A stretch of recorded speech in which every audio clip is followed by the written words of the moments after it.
Welcome to another edition of Around with Randall, your weekly podcast on making your nonprofit more effective for your community. And here is your host, the CEO and founder of Hallett Philanthropy, Randall Hallett. It's another great day right here on Around with Randall.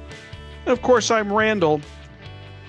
Interesting confluence of events, at least in my life, in watching an interesting situation in California, which I have nothing to do with, no relation at all, but find the legal issues involved with it entertaining, interesting, enlightening. And then a client going through challenges dealing with a campaign, or at least the planning of it, which brings us to our conversation today around naming opportunities. Now, if you're a regular listener, you might remember that in episode 82, we talked about the strategy behind naming opportunities and the philosophy and maybe some of the tactics that you might use. We're not going to relive that, but if you're interested in some of those details that are maybe even a setup to today, then go back and listen. That's episode 82 on naming opportunities and are they really necessary? Today, we want to delve a little bit deeper into this idea of how, if you already have things named, what's going on, or if you're choosing to make naming opportunities possible in your organization, what you need to be paying attention to from a legal perspective. I started with a case or a situation or story in California plus a client. Let me describe both situations. The first is the wanting of the university system in California to change the name of the Hastings Law School. The law school was founded in the 1800s, late 1800s, with a generous donation from a well-known political and business person prior, with a gift of $100,000 in somewhere about 1878 or 79 to create the law school. And that gentleman's name was Hastings. And he established that law school with that gift, with the recognition it would be named the Hastings School of Law or Hastings Law School. In the last several years, there's been some controversy. I think both sides have their own opinions that Hastings was a individual that may have done some things in California that people aren't pleased about today. You can do your own research and make your own decisions on whether that's true or not. I know there's two different stories. I'm not going to get into the validity of either story. I'm just going to talk about the situation. And the university system wants to pull the name. And the family said, well, I guess you can try that. But with the present value of that $100,000 and the gift agreement that we signed in 1878 or so, you can owe us $1.7 billion. Well, that's something that nobody wants to pay, and now they're going to end up in court. At the same time, I have a client going through some campaign planning, and the conversation's been around naming opportunities, and the organization's hesitant towards naming opportunities. They're not in the industry or sector of the nonprofit world where it's as normalized with philanthropy. And so they're going through this, and what we came up with was the strategy of, well, let's set out naming opportunities for a set period of time where they would sunset. And really, in some ways, that was the first time I've had those kind of conversations and even entered into negotiations with some of the prospects in terms of what that would mean, and a little bit new and unconventional and not in perpetuity, and how would this happen, and do we have the first right of refusal? And does that mean a lower gift level? Lots of issues to consider. In both cases, it brings us to kind of the intricacies of what are naming opportunities in perpetuity versus over a set period of time. What are the logistics of those? What's the legalese of those? There's two other, I'll call them cases because they went to Supreme Court, that, or at least into the court systems, that need to be discussed. Because when you sign a gift agreement, it's a contract. And as long as the organization's intact and the organization's doing the same things and the parameters were met, contracts are meant to be followed. The Supreme Court weighed in on this in a case called Robertson versus Princeton University. And the Supreme Court came down in the early part of this century based on the contract that was done in I believe it was about 1961, to establish the Woodrow Wilson School of Public Affairs or International Affairs, excuse me. And the Robertsons made a very large gift, and it was supposed to be used in certain ways. And it turned out that Princeton wasn't living up to its contractual obligations, and the family sued. Actually, the foundation sued that the family had set up. And what ended up happening was that the Supreme Court said, you owe them the responsibility of that contract, and ended up having to pay hundreds and hundreds of millions of dollars back to the foundation because they had abandoned the gift agreement. The court said, no, can't do that. Another case was the Tennessee division of the United Daughters of the Confederacy versus Vanderbilt University. And I think this was more in state court. But it got into the Court of Appeals, and they said much the same. And this dealt with a dormitory that was built in the early part of the 1900s. It had to be named for the Daughters of the Confederacy, and maybe not what people think of today as an appropriate name. And the court gave them, the Vanderbilt University, a choice. You can keep the name, or you can pay them back. And with the inflationary costs year over year for more than a century, the university said, no, we'll keep the name. All of this brings us to what we're all dealing with in trying to create stewardship or recognition opportunities for donors. And a new trend is this idea of maybe not creating things in perpetuity, but you have to have the language correct. You have to have the process correct. Let me give you a kind of one of the first I had heard of this, and it actually came and was inspired by a donor, not by the organization. David Koch made a gift to the Lincoln Center. I believe it was $50 million. And what he said was, I'm willing to let the naming opportunity of the theater drop after 50 years from my gift. And you can put it out there. We'll have my children or grandchildren will have a right to maybe re-up it. Maybe somebody else wants to. So that was one in terms of a trend that was actually being driven by the donor. We're seeing this more and more often. How do we handle naming opportunities? And what I want to spend some time with is the tactical today of what are the things you should be thinking of when you contemplate naming opportunities, not in terms of philosophy or strategy. That's episode 82. But can you look at this in perpetuity versus a time frame? Limitations. What are the consequences? How could this be used to your advantage? What are some of the disadvantages in one or the other? So let's start into the tactical and bring in some stories and pieces that might help you contextualize all of this, as many people, nonprofits, are going through building projects and endowments and other things. The first thing is to consider is basic economics, at least to me. When I was in college, my favorite class was the basic finance class because it was the first time I really had been introduced in terms of mathematics to the concept of the time value of money. And to use a previously discussed here situation, the Hastings School of Law in California was started with a gift of $100,000. Well, the time value of money is basically that $100,000 in today's money, or you could do today's money into the future for 50 years. And you have to make some assumptions in the future, but going back, inflation at the particular time, investment policy, investment returns, things of that nature. So you can actually calculate how much something's worth.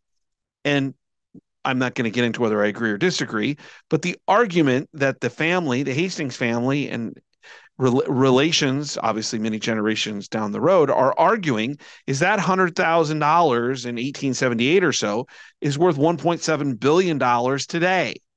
That's the time value of money. The reason that's important looking back is looking forward if you're making that decision now. What is a $25 million gift today, which would draw attention with any organization, any sector of the nonprofit world? Education, probably not as much at Harvard or Stanford, but 25 million is still a lot of money. Certainly would be earth shattering in healthcare or in other places because they're not the norm. But if a name is attached to that, what is that $25 million worth in 50 years? And at 4 or 5%, that might be worth 100 million or 75 million, depending on compounding interest. Are you putting a stranglehold for a lower level gift now? That stranglehold then accounting for some time down the future to a board or leadership or development operations or fundraising group in 30, 40, 50 years. That's really hard to estimate. But what I found was in working with the client, it's the story that I began with, as they're thinking about naming it's not normalized, is I got out my trusty old phone, used to be a calculator, a scientific calculator, financial calculator, the time value of money conversions. If we have this for $1 million today, that $1 million using some assumptions, conservative ones, might be worth 7 or 8 million in 20 years. So is that dollar figure high enough? Are we putting something out that would be a problem in some way, shape, or form in 20 years? Well, that's with a set time frame. Think about it in perpetuity. If you name something too low, what you end up with is hamstringing possible opportunities down the road. In episode 82, where I talked about the concepts of naming opportunities just in general, some good stuff there. I cited someone I have a great deal of respect for, and that's David Flood. He talks about that we don't sell naming opportunities. We steward people to recognize their generosity. And I think that's important to realize here, because when you put a time frame on it, does that adjust that concept any? Is that maybe more towards a sale thought process? I'm not saying it is or isn't, but those are philosophical things you're going to have to think about. Time value, the impact, does it hinder us? Are we doing this for a specific gift? We'll get into that here in a moment. But I think that philosophically, the organization needs to have conversations, in particular, if you're not normalizing naming opportunities on a regular basis. One other thing to keep in mind, if you set your naming opportunity too low, you will handcuff yourself tremendously in the future. There's just no way around that.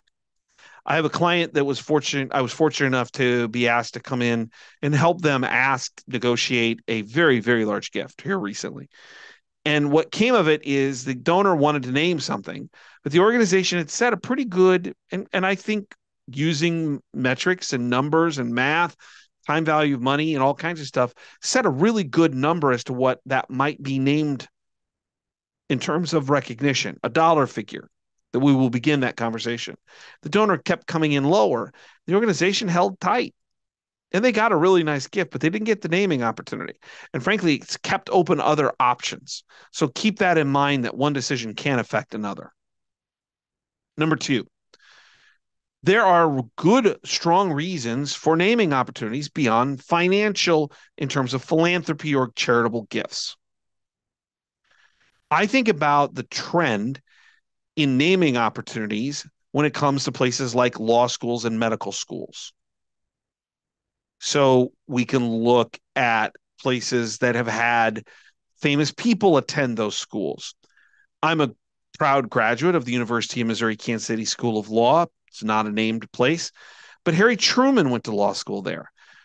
I'm not sure if there's a naming opportunity from the Truman family. He had the one daughter, Margaret, and then I think there's a grandson who I think is still alive, I hope.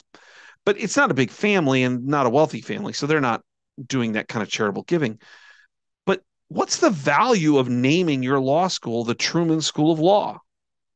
at the University of Missouri, Kansas City, with no monetary philanthropic effect. Does that elevate you? And you might think of medical schools or law schools that have those names. I'll give you a better one in healthcare. Based on a $50 million gift 15, 17, 20 years ago, Children's Hospital in Columbus, Ohio changed its name. It's now named Nationwide Children's, the Nationwide Insurance Company. What kind of credibility does that hospital have when you changed its name?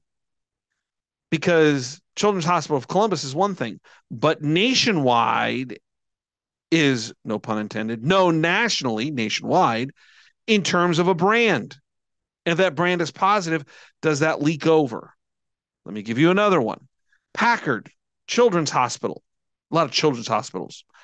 Packard, the Packard family in terms of computing, out at Stanford. Nicholas in Florida. Palmer in Florida. We almost just say their name.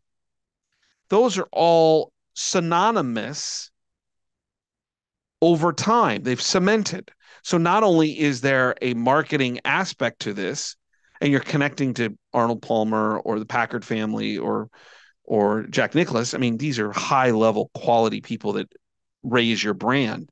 They bring philanthropic revenue from their particular families or events or golf or whatever. But will those names hold weight in 30 or 40, 50, 60 years when people may not know who these people are? How many of you knew that the Packards were that computing, or did you think of the car, or was there a Packard hardware? There were so those all are thought processes in the larger conversation and discussion. Also, a part of this is the idea of abandoning. Number 3, that there are times at which we have donors who say, I want the naming opportunity. I want it in perpetuity. And if I don't get it, I'm walking. They're abandoning. They're walking away. I am or was slightly involved. My dad was, after he had gotten out of his first professional life, I guess second technically because he was taught at West Point, had sold his company and started a foundation or restarted where I went to high school. And they were dealing in a situation where somebody wanted to name something. And it was transactional. There was no transformational interaction here. And if they weren't willing to name that for that cost, he was taking the money and walking away. They valued that as such an increase in their philanthropy that it would have a catapult effect to other conversations down the road. So they took the money and named the entity. And while today you might name it for a little more, it had a catapult effect because the abandoning principle would be that this gentleman would have walked away. So this becomes very complicated when you think about people who are maybe more inclined to think about naming opportunities as more of a right, and certainly in perpetuity, than a stewardship chance to recognize their generosity. What this all comes down to is a series of conversations internally about who it is we are and what we believe and what's really needed. Is this really needed in the overall process? We still, and you will know this as well as I do, have many donors that don't want their name on anything. I'm one, although I don't have that kind of money, but I would never want my name on something. That's just not who I am. Many people are like that. But the ability to know how to develop and stay out of trouble, i.e. Robertson and Princeton or Daughters of Confederacy and Vanderbilt, where you really don't need that problem. This new trend of setting time limits is interesting. And now you maybe have some tactical tools to think about the time value of money and the idea of perpetuity versus that time frame. And are we handcuffing ourselves? Does it bring us prestige? Are we connected in the right way? And then the idea of, if we're not willing to do it, will people walk away? All are worthy conversations inside your organization to ensure you're doing this correctly. Done willy-nilly, you will regret it eventually, or the organization will. So having active conversations, in particular about what this means in the short and, more importantly, long term, are critically important. Don't forget to check out the blogs online at hallettphilanthropy.com, RSV. You can get them right to you. That's at hallettphilanthropy.com /blogs. And if you want to get a hold of me, simple, podcast at hallettphilanthropy.com. Appreciate you and what you do. And I want you to know that as we move into 2023, it's my belief, check out the 2023 predictions a couple of shows ago, that philanthropy is going to be in for some challenges. And your value and what you do for your community when people need it the most has never been more needed than now. And realize my all-time favorite saying, some people make things happen. Some people watch things happen. Then there are those who wondered what happened. That you are someone who's making things happen. You partner with those in the community who are trying to make things happen. You come together and you're changing based on that mission, your community in a positive way. You're making a difference. And we need that right now. It's critical. And I hope you feel it, know it, and can believe it. Because without you and without that nonprofit, people who are wondering what happened wouldn't get the help they need. And this world needs more of that each and every day. I appreciate your time. Thank you for joining me on your drive, on your walk, sitting in your office, sitting at home, wherever. Tell a friend about it if it's helpful. But I look forward to seeing you next time, right back here on Around with Randall. Don't forget, make it a great day.